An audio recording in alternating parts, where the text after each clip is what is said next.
law, all maladministration is justice. And they can also take action against members by, removing them from membership of the Bar Association. Now to take cases of, one case of a Bar Association and one case of a Bar Council. What I am saying are from newspaper reports. For the Bar Association, this is the report from the Indian Express in Delhi of December 25, 2010, as recent as that. It says that a writ petition was filed by advocates seeking directive to curb irregularities in the holding of elections to bar associations and other malpractices affecting lawyers in the capital. We do election watch for state assembly and parliament elections. Maybe we should do it for bar association elections also.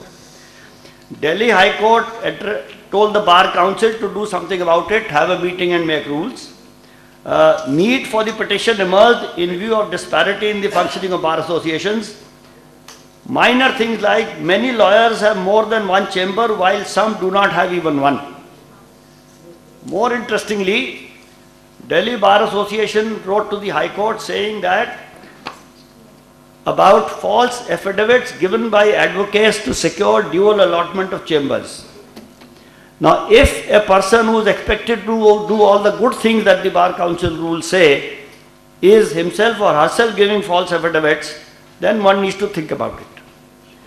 Bar Council, which is a statutory body, a person, I am not saying a gentleman because I don't want to use the term gentleman loosely here, a person called Rajendra Singh Rana, this is Tribune of December 27, 2010, was elected to the State Bar Council of Delhi in 1998, became its vice chairman in 2000, and in 2010 he was elected to the Bar Council of India, the highest statutory body.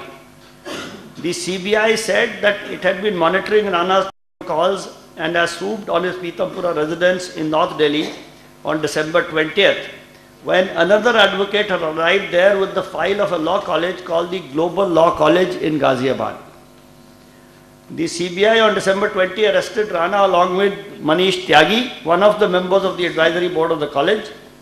Rana was allegedly taking a bribe of rupees 1 lakh from Tyagi for giving a favorable inspection report to the college. This is not enough.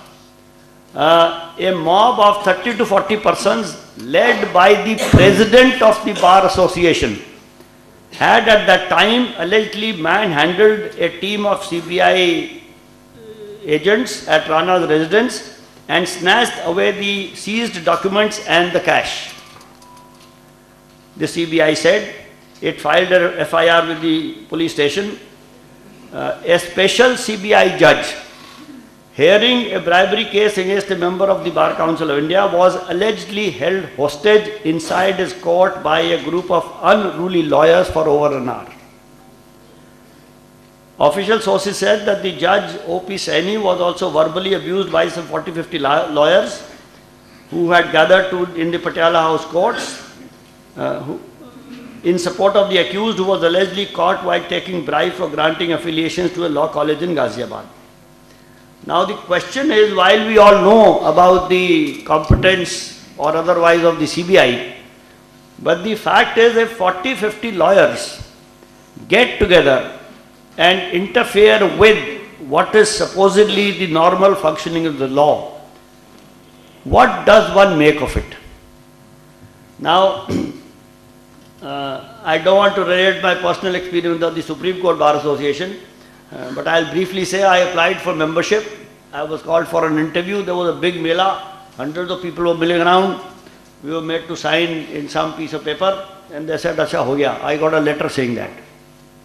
3 months after that, I read in the newspaper that the executive committee had been dissolved by the general body because of some gapla that has happened in membership, and an ad hoc committee was formed.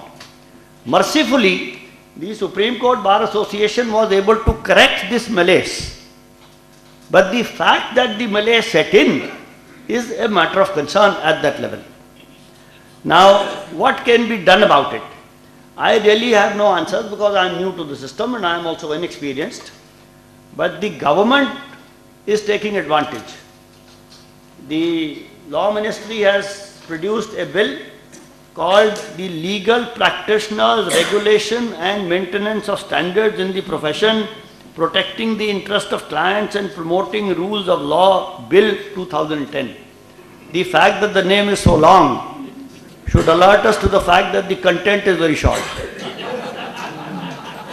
I have a draft of this bill with me, and it is amazing to see with what lack of application of mind that draft has been made.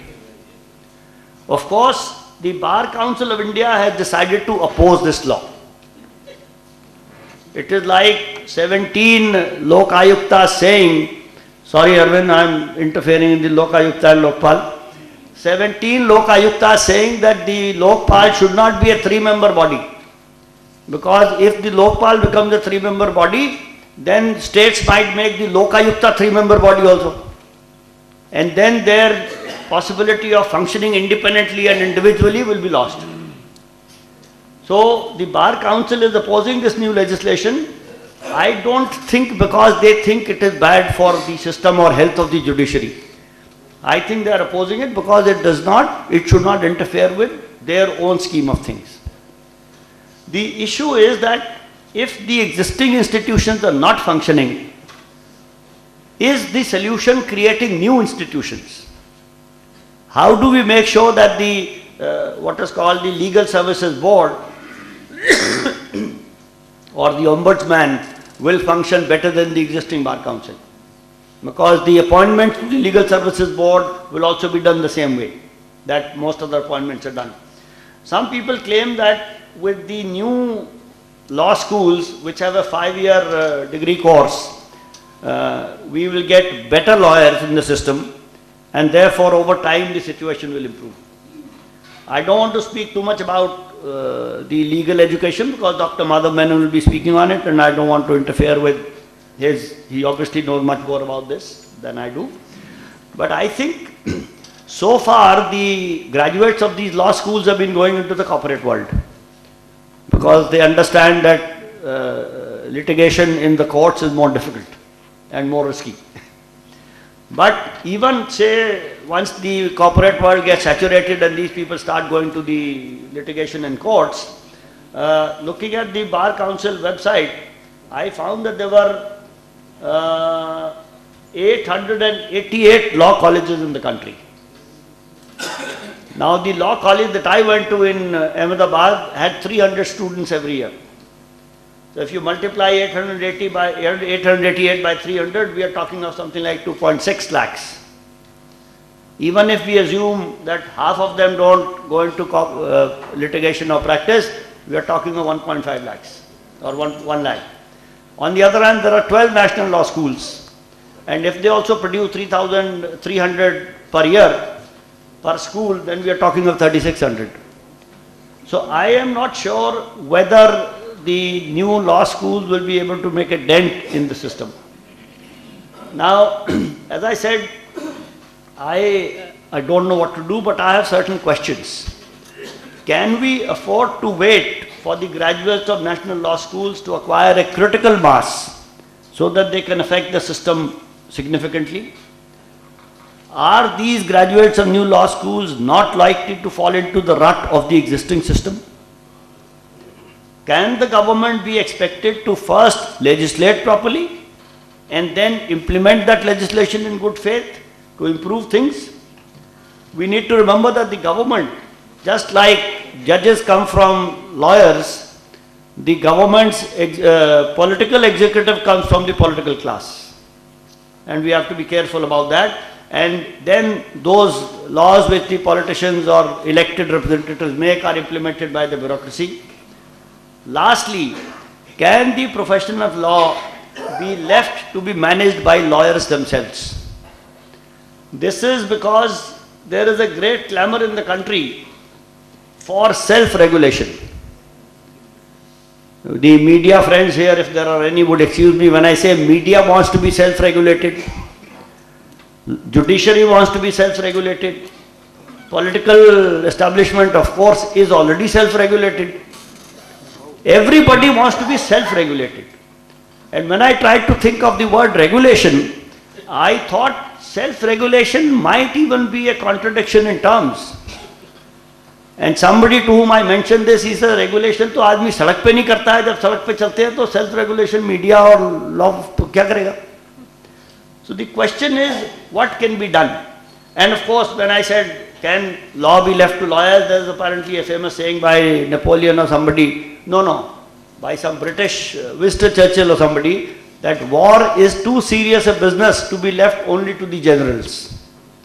So is judiciary too serious a business to be left only to the lawyers? The last point I would make is, lawyers occasionally go on strike.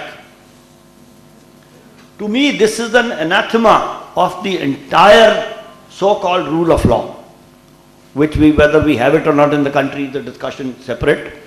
But when lawyers go on strike, are they not expressing clear lack of confidence in the legal system of which they themselves are a part? I have not studied or explored the law in this regard. Some high courts, I think, banned strikes some time ago. I think strikes by lawyers must be banned forthwith, whoever is going to do it. But I think the other solution which I have thought about, but I am hesitant to mention is it possible for senior good lawyers to get more involved in this activity? I don't know what their compulsions are. One is they are very busy in doing what a lawyer is actually supposed to do. But should people take time out, just as the Supreme Court Bar Association seems to have done, where people have got together and called a general body meeting, dissolved the existing executive committee and formed an ad hoc committee. I have only read about it, I don't know the internal mechanics. But I think for citizens at large and for legal professionals and for all of us, it is time that we thought about reforming the bar also, in addition to reforming the judges. Thank you very much.